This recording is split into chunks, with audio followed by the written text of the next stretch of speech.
If you want to break up with someone, do it before Christmas. Here's why. The dilemma: you're in a relationship, it's not really working and you've been thinking about leaving. But Christmas is coming up, with all its warm, fuzzy feelings and songs about robins and togetherness. Half of you does want to end it, the other half worries that you'll be out-Scrooging Scrooge. But those pesky doubts just won't go away, so is it okay to dump someone just before Christmas? The answer is yes. Yes it is. Look, I get it, you don't want to hurt your partner. No doubt he or she is a lovely person. There's a chance you can still make it work. Possibly you owe them money.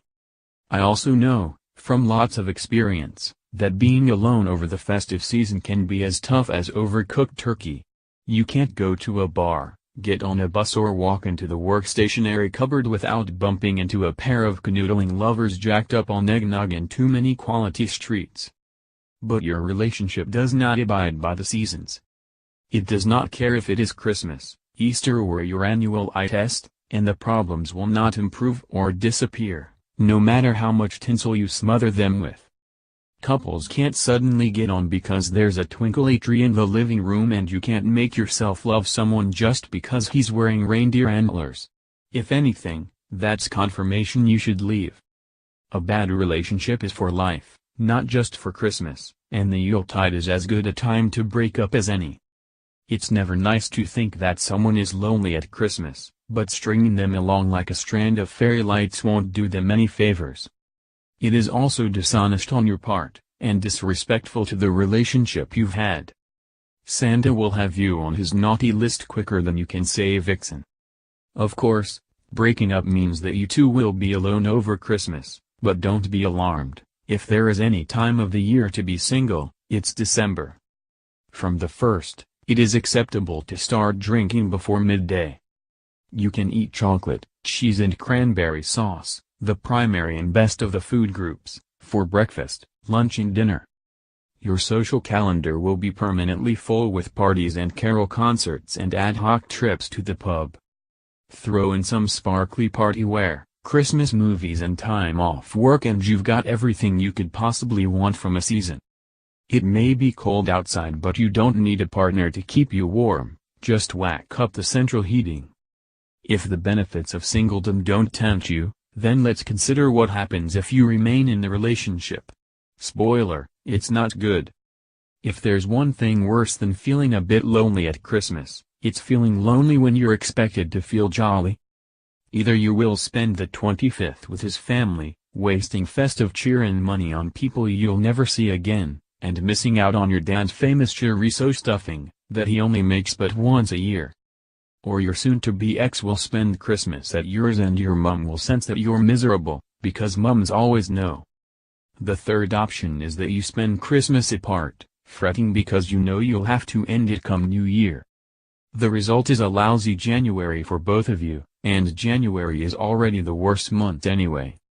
I wanted the present is frequently cited as the reason why people don't leave when they should, the theory being that if you're going to walk away, you might as well do so with a big, fat, swag bag of gifts. After all, you've dedicated time to this relationship, haven't you earned them? It goes both ways. Maybe you bought your partner something deeply personal or non-refundable when the going was good, and now you don't know anyone else who wants fit shirts monogrammed with his initials. I hate to break it to you, but you cannot, should not, stay for the present. Fiercely, there is no guarantee it will be good. Regular readers of mine will know that I once bought an Exa printer, another got an adopted daughter, and if you break up in mid-December your partner still has time to take it back. Instead of their gift, treat yourself to something you really want. Pay for it with the money you'll save on mini breaks next year. There and number 039, as a competition going that and number 039, LL get you free sex toys for a year. 17 ways to know you and number 039, re-dating a effed boy. Sex toy Christmas crackers are here for couples wanting to get spicier than mulled wine. Contrary to what the song says, Christmas is not the most wonderful time of the year for a lot of people, far from it. Christmas is up there as one of the most tense and emotionally fraught times of the year. It is expensive. It is pressured. There are too many people in your house, most of them are drunk and a lot of them you dislike. The best breakups, if there is such a thing, are the exact opposite, restrained, clear-cut and, ideally, sober. They take place on neutral ground, there is conversation rather than yelling, and no one is wearing a novelty jumper. Throw a ailing relationship into the middle of the Christmas melee and pow! The tension will tear you apart like a cheap cracker. If anything, the run-up to Christmas is the best time to end a relationship. Your ex can escape home to be looked after by his or her family, and they won't have to take time off work to nurse their broken heart, so technically you're saving them money. Similarly, you can use the Christmas break to reflect on what it is you really want. A new relationship? A casual fling? Or just to be on your own? The new year is a prime opportunity to tune into your own needs and focus on self-care. Imagine, this could be the year you actually stick to those New Year resolutions. If you are miserable in your relationship, give yourself the gift of freedom before the sleigh bells start tingling. As presents go, it's the best one you'll ever get. More, 15 signs you're no longer in love, and it's probably time to move on.